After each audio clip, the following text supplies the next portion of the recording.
Shalom adik-adik yang dikasihi Tuhan Yesus. Kakak harap adik-adik dalam keadaan sehat.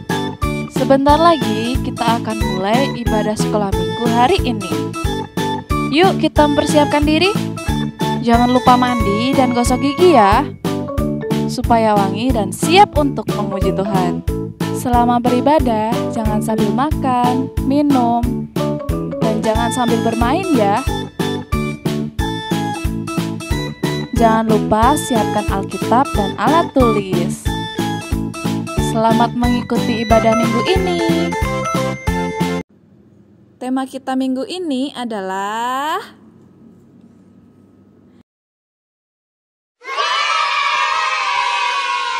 Selamat pagi anak-anak, Shalom. Anak-anak sudah siap mengikuti kebaktian sekolah minggu? Pintar. Oke, kalau sudah siap, ayo kita sama-sama berdiri ya, supaya kita bersama-sama memuji Tuhan. Sukacita enggak anak-anak? Oh iya, bagus sekali. Ya, kita nyanyi Tuhan tidak lupa.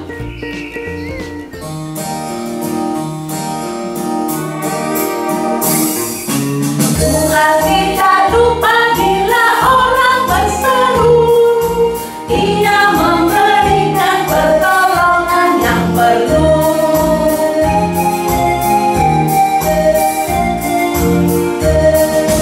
Tuhan tidak lupa bila orang berseru, Ia memberikan pertolongan yang perlu.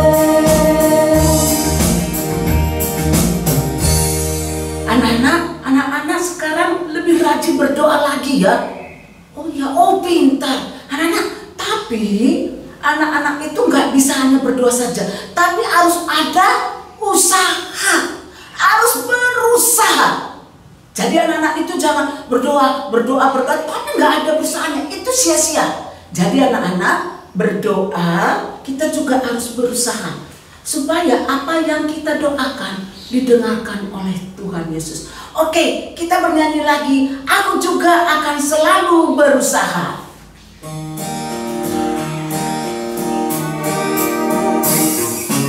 Aku juga akan selalu berusaha mengatasi semua sesuai dengan firman-Nya.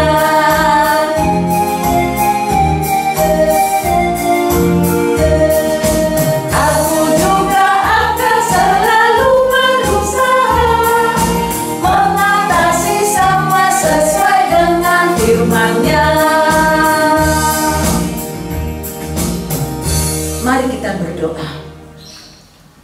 Tuhan Yesus yang baik, terima kasih Tuhan. Pada pagi hari ini, Tuhan masih memberikan kesempatan buat saya untuk mengikuti kebaktian sekolah minggu.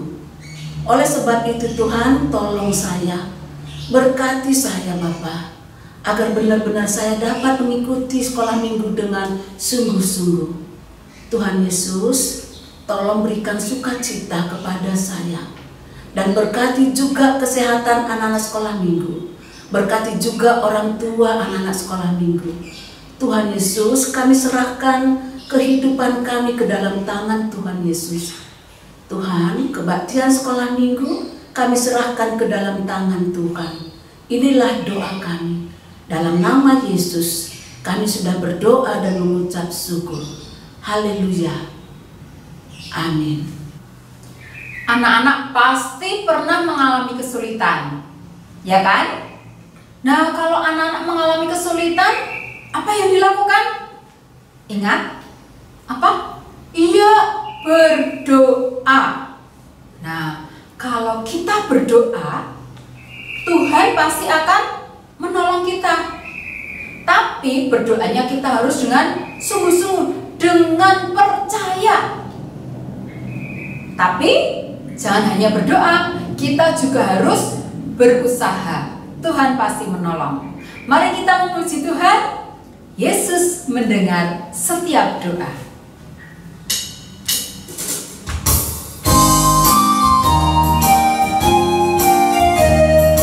Tuhan mendengar setiap doa yang dipanjatkan dengan percaya.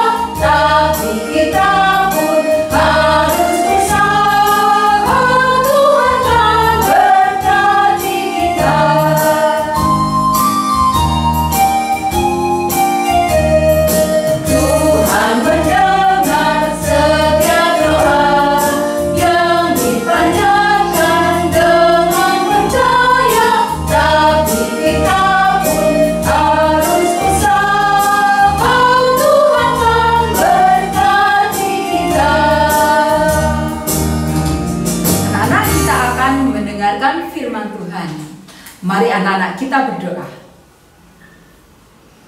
Saya mengucap syukur Tuhan, sebab dalam kesulitan apapun, saya mempunyai Tuhan yang mau menolong saya, asalkan saya berdoa kepada Tuhan.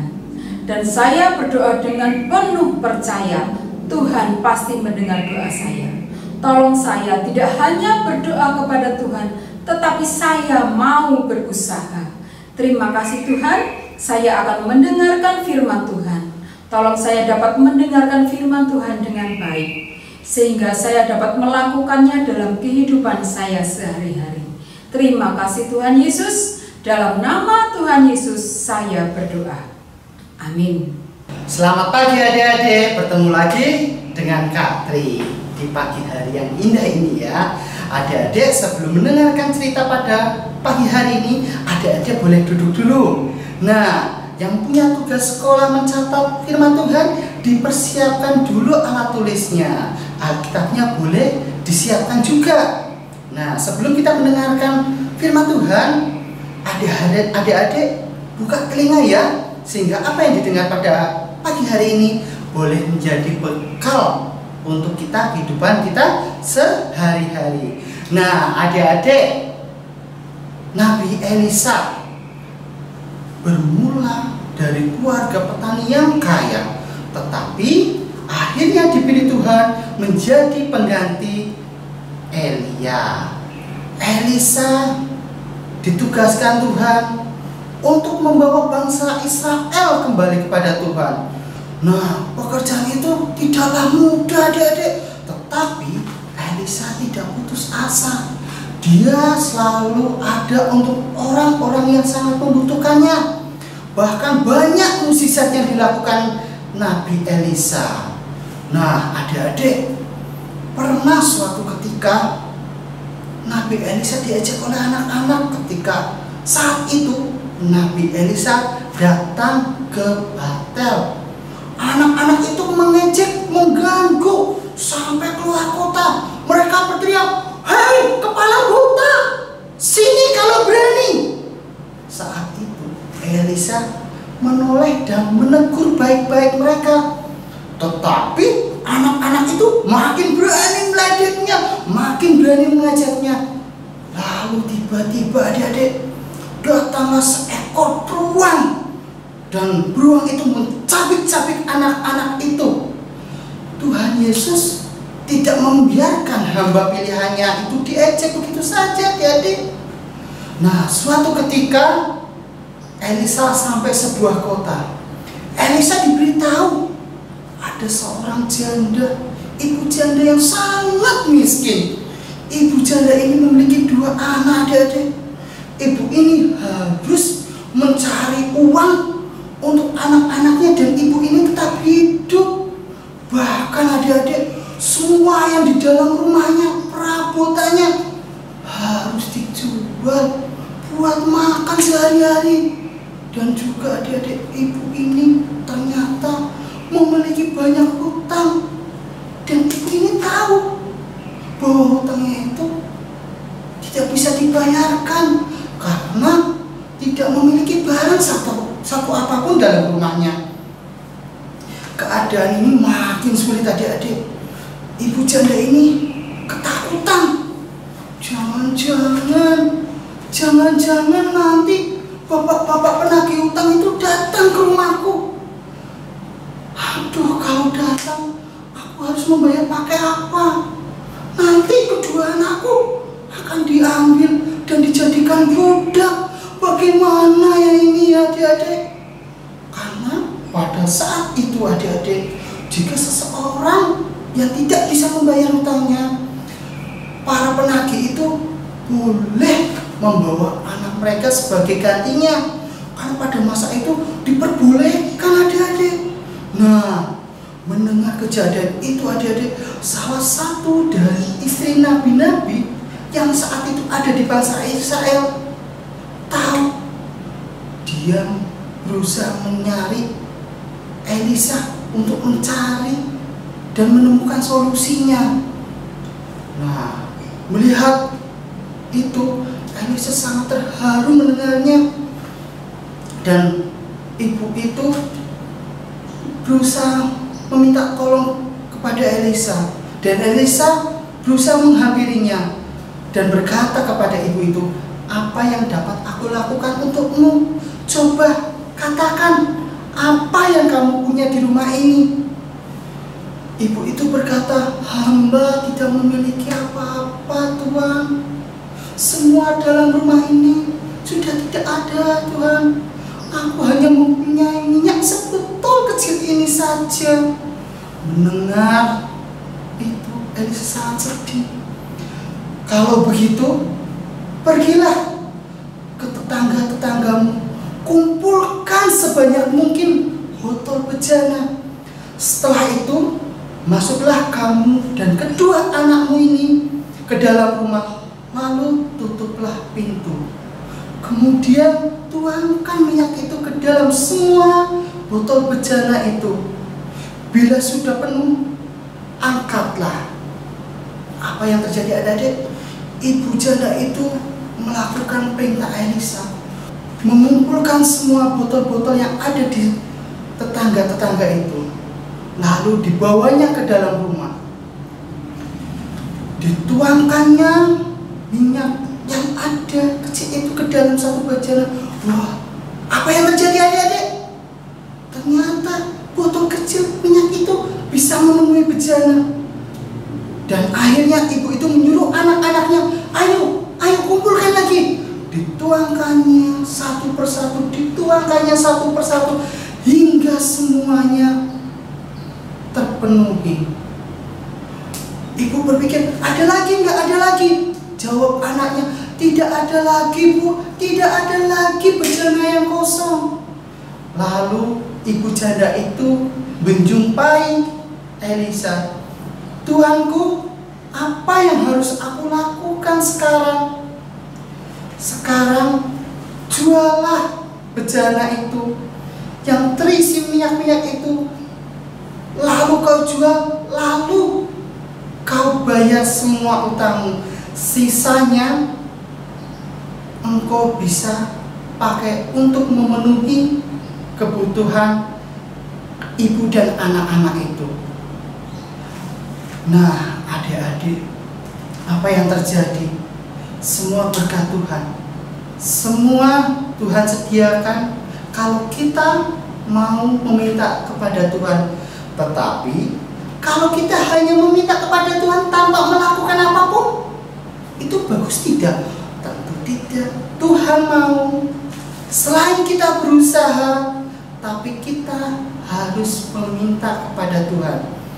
Nah, adik-adik, Katri ingin mencontohkan buat adik-adik, seumpamanya pada waktu Katri masih sekolah.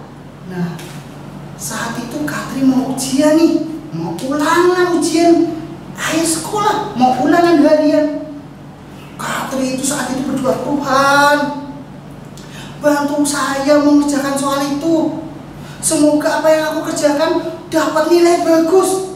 Nah, apa Tuhan mau? Katri cuma meminta pada Tuhan. Kalau Katri nggak berdoa, hasilnya gimana? Nah, tentu tidak bagus. Tapi Tuhan mau sebelum ujian Katri belajar dulu yang bagus, yang giat, yang rajin, dihafalin materinya. Dan lalu sebelum mengerjakan soal, kita harus berdoa. Itu yang Tuhan mau, itu yang Tuhan harapkan. Karena kalau kita meminta dan berusaha, Tuhan tidak akan memberikan janji atau harapan kosong. Karena Tuhan selalu membantu kita jika kita mau berusaha dan berdoa. Seperti ada tertulis dalam Alkitab adik-adik, dalam Yakobus 2 ayat 22. Iman harus ditunjukkan dengan perbuatan supaya menjadi sempurna. Yakobus 2 ayat 22 ini kita jadikan ayat hafalan ya adik-adik. Kita baca sekali lagi, kita renungkan. Oke? Kita pakai dalam kehidupan kita sehari-hari. Yakobus 2 ayat 22a. Kita ulangi sekali lagi ya. Yakobus 2 ayat 22a. Iman harus ditunjukkan dengan perbuatan supaya menjadi sempurna. Nah, untuk mengakhiri ibadah pagi hari ini, kita berdoa. Mari kita lipat tangan, tutup mata. Tuhan Yesus, terima kasih Tuhan, pada pagi hari ini saya boleh belajar di mana semua apa yang kami kerjakan, kami serahkan kepada Tuhan, supaya apa yang kami kerjakan tidaklah menjadi sia-sia, tapi menjadi berkat untuk saya, menjadi contoh buat saya kepada orang-orang sekitar saya. Tuhan Yesus, kiranya Tuhan Yesus boleh memberkati saya dalam kehidupan saya sehari-hari. Terima kasih Tuhan Yesus. Amin. Anak-anak pernah mendengar kalimat ora et labora? Nah, anak-anak yang besar pasti pernah mendengar ya. Nah, ora et labora itu artinya berdoa dan bekerja.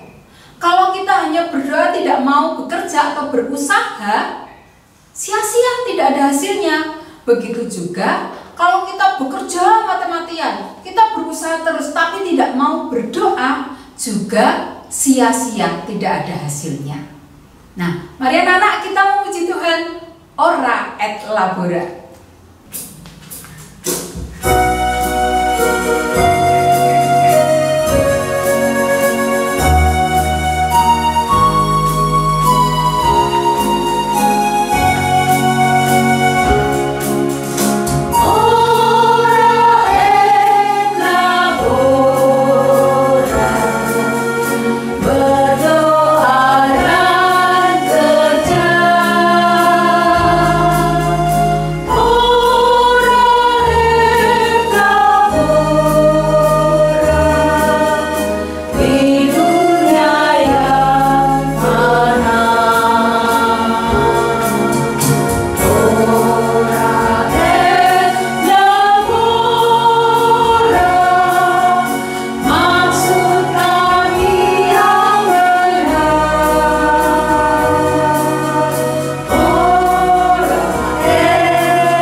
Sampai jumpa minggu depan anak. Tuhan Yesus memberkati.